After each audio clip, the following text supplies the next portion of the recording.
1 जुलाई 2002। समय रात 8:10। मास्को के डोमोडेडोवो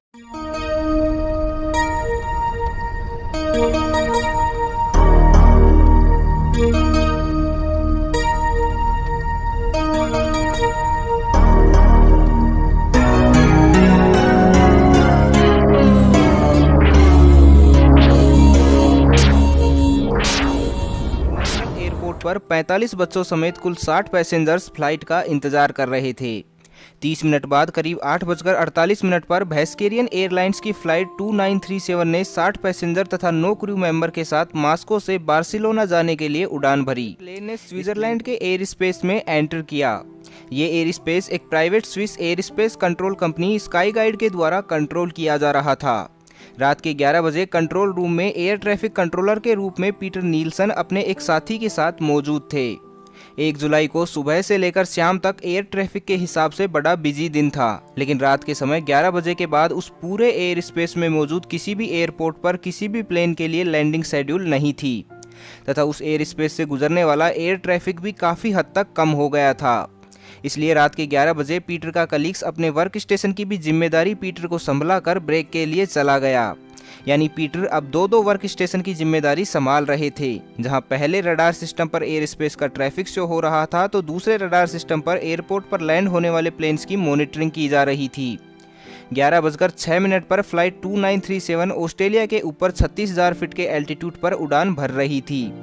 प्लेन में मौजूद सब लोग आश्वस्त थे कि 2 घंटे बाद वो बार्सिलोना पहुंच जाएंगे, लेकिन कोई नहीं जानता था कि उनसे 600 किलोमीटर दूर उनकी मौत उड़ान के लिए तैयार हो रही थी। 11:06 पर एक DHL फ्लाइट 611 ने बर्गेमो से ब्रुसेल्स जाने के लिए उड़ान भरी। करीब 11:10 पर पीटर नील्सन को सूचित किया गया कि उनके मेन रडार सिस्टम को मेंटेनेंस के लिए बंद कर दिया गया है, इसलिए अब उन्हें बैकअप सिस्टम का यूज करना पड़ेगा। 11:21 पर DHL फ्लाइट 611 ने पीटर नील्सन के एयर स्पेस में एंटर किया और प्लेन के पायलट्स ने पीटर से कांटेक्ट कर 36,000 फीट के एल्टीट्यूड पर उड़ान भरने के लिए परमिशन मांगी। परमिशन देने से पहले नील्सन ने एयर ट्रैफिक को रेगुलेट किया और नॉर्मल कैलकुलेशन करने लगे कि इस एल्टीट्यूड और इसी रूट पर कोई दूसरी प्लेन तो नहीं है। लेकिन तभी दूसरे रडार सिस्टम पर एक डिलेड एयरबस फ्लाइट AEF 1135 का मैसेज आया कि उन्हें पास के एयरपोर्ट पर लैंडिंग करनी है। इसलिए पीटर अपना काम बीच में छोड़कर सेकंड रडार सिस्टम पर मूव कर गए। पीटर ने पास के एयरपोर्ट टावर से कांटेक्ट करने की कोशिश की, लेकिन उनका फ़ोन वर्क स्टेशन पर मेंटेनेंस प्रोग्राम के चलते काम नहीं कर पा रहा था।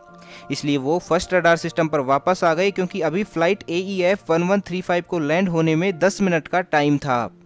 फर्स्ट रडार सिस्टम पर आने के बाद पीटर ने DHL फ्लाइट को 36,000 फीट के एल्टीट्यूड पर उड़ान के लिए मंजूरी दे दी और वापस पास के एयरपोर्ट टावर से कांटेक्ट करने की कोशिश करने लगे। घटना से करीब 2 मिनट पहले DHL फ्लाइट को 36,000 फीट पर उड़ान की मंजूरी मिलने के बाद उन्होंने अपना एल्टीट्यूड 36,000 फीट कर दिया। उधर दूसरी तरफ फ्लाइट 2937 जो बार्सिलोना जा रही थी वो भी 36,000 फीट की ऊंचाई पर ही उड़ान भर रही थी।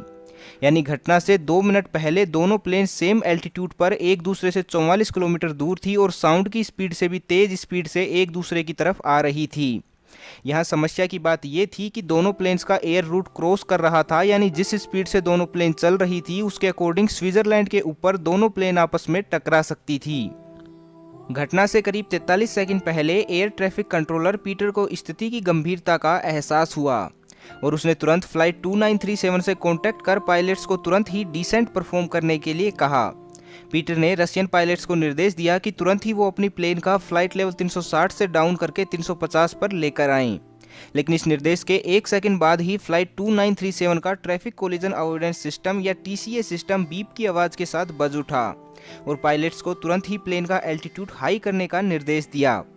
एग्जैक्टली उसी टाइम DHL फ्लाइट का TCA सिस्टम भी बीप की आवाज़ के साथ पायलट्स को वार्न करने लगा और फ्लाइट का एल्टीट्यूड तुरंत लो करने का निर्देश दिया। इसलिए DHL फ्लाइट के पायलट्स ने TCA सिस्टम के निर्देशों के अकॉर्डिंग फ्लाइट का लेवल डाउन करना शुरू कर दिया। लेकिन उधर दूसरी तरफ फ्लाइट 2937 के पायलट्स कंफ्यूज हो गए कि एयर ट्रैफिक कंट्रोलर के निर्देश को माना जाए या TCA सिस्टम को फॉलो किया जाए। तभी पीटर ने दोबारा से अपनी बात दोहराई और फ्लाइट 2937 के पायलट को डिसेंट परफॉर्म करने के लिए कहा। फाइनली रशियन पायलट्स ने कंट्रोलर की बात मानने का निर्णय लिया और प्लेन का एल्टीट्यूड डाउन करना स्टार्ट कर दिया। यानी इस समय दोनों ही प्लेन डिसेंट पर थे और करीब 3 फीट से नीचे की तरफ आ रहे थे, जो फ्लाइट 2937 के टीसीए सिस्टम के बिल्कुल विपरीत था। दरअसल ट्रैफिक कोलिजन अवॉइडेंस सिस्टम या टीसीए सिस्टम प्रत्येक प्लेन में एक ऐसा ऑटोमेटिक सिस्टम होता है जो प्लेन के एल्टीट्यूड, स्पीड और हेडिंग का यूज करके प्लेन के चारों ओर एक 3D मैप बनाता है, प्लेन्स को ट्रांसमिट करता रहता है। जैसे ही कोई प्लेन इस मैप में एंटर करती है तो ये सिस्टम पायलट को वार्न करता है और सिचुएशन के हिसाब से एक प्लेन को डिसेंट और एक प्लेन को क्लाइंब करने के निर्देश देता है। उधर कंट्रोल रूम में जब पीटर ने देखा कि फ्लाइट 2937 ने उनके निर्देश की पालना करके फ्लाइट लेवल डाउन कर लिया है तो वो आश्वस्त हो गए कि सब कुछ ठीक हो गया। इस समय पीटर इस बात से अनजान थे कि डीएचएल फ्लाइट ने भी अपना फ्लाइट लेवल डाउन कर लिया है, क्योंकि फ्लाइट 2937 के साथ लगातार कांटेक्ट में रहने के कारण डीएचएल फ्लाइट के पायलट्स पीटर से कांटेक्ट नहीं कर पा रहे थे, जिसकी वजह से वो ये बता ही नहीं पाए कि उन्होंने भी अपना फ्लाइट लेवल डाउन कर लिया है। वहीं मेन रडार सिस्टम के अंडर मेंटेनेंस के चलते पीटर बैकअप मोड का यूज कर रहे थे, जिसमें एक जरूरी emergency feature visual STCA alarm system मौजूद ही नहीं था, जो ऐसी सिचुएशन होने पर रेड साइन के साथ जोर जोर से खतरे का संकेत देता है। इसी वजह से पीटर को इस सिचुएशन की रियल स्थिति का अंदाजा ही नहीं हुआ और वो आश्वस्त होकर सेकंड रडार सिस्टम पर लैंड होने वाली प्लेन से कांटेक्ट करने लगे। जबकि दूसरी तरफ दोनों प्लेन्स में टीसीए सिस्टम अभी भी पायलट्स को वार्न करते जा रहा था और दोनों ही पायलट अपनी डिसेंट रेट लगातार बढ़ाते जा रहे थे। घटना से करीब 19 सेकंड पहले पीटर ने एक बार दोबारा से फ्लाइट 2937 से कांटेक्ट किया और उन्हें बताया कि डीएचएल फ्लाइट उनके राइट हैंड साइड से आ रही है, जबकि डीएचएल प्लेन असल में उनके लेफ्ट साइड से आ रही थी। इसलिए जब रशियन पायलट्स ने अपनी विंडो से राइट साइड में देखा तो उन्हें कहीं भी कोई प्लेन आता हुआ दिखाई नहीं दिया। लेकिन घटना से 3 सेकंड पहले अचानक रशियन क्रू का ध्यान प्लेन की लेफ्ट साइड में गया तो किया, लेकिन अचानक से नीचे जाती हुई प्लेन को मात्र 2 से 3 सेकंड में ऊपर ले जाना इम्पॉसिबल था। इसलिए 2 सेकंड बाद ठीक 11:35 और 32 सेकंड पर 34,890 फीट के एल्टीट्यूड पर जर्मनी के ऊपर डीएचएल फ्लाइट 2937 को चीरते हुए आगे निकल गई। इस टक्कर की वजह से फ्लाइट 2937 4 टुकड़ों में टूटकर अलग हो गई और प्लेन का आगे वाला हिस्सा सीधे वर्टिकली जमीन से टकरा गया, जबकि प्लेन का पीछे वाला हिस्सा हवा में स्पिन करते हुए कुछ सेकंड बाद जमीन पर आकर गिरा।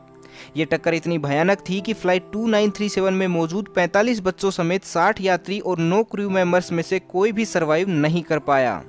वहीं दूसरी तरफ डीएचएल फ्लाइट को भी टक्कर की वजह से काफी नुकसान हुआ।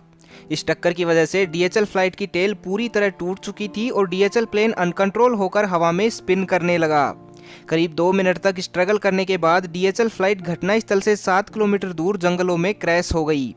लेकिन गनीमत ये रही कि पायलट ने किसी तरह प्लेन को कंट्रोल करके इसे इस तरह क्रैश करवाया कि प्लेन में मौजूद 2 लोगों को छोड़कर बाकी सभी लोग सुरक्षित बच गए। यानी इस भयावह घटना में कुल 71 लोगों की मौत हुई। बाद में की गई जांच में पता लगा कि इस घटना के लिए कहीं ना कहीं air space control company sky guide की लापरवाही ही जिम्मेदार थी, क्योंकि जिस वक्त ये घटना हुई उस टाइम 2 वर्क स्टेशन को ऑपरेट करने के लिए केवल एक ही कंट्रोलर मौजूद था, जिसकी वजह से घटना के अंतिम क्षणों में उसका mostly time second work station पर फ्लाइट AEF 1135 को डील करने में ही चला गया। इसके अलावा घटना के टाइम ही main radar image processing system पर maintenance emergency feature visual STCA alarm system मौजूद ही नहीं था, जो ऐसी किसी सिचुएशन में कंट्रोलर को वार्न करने का काम करता है।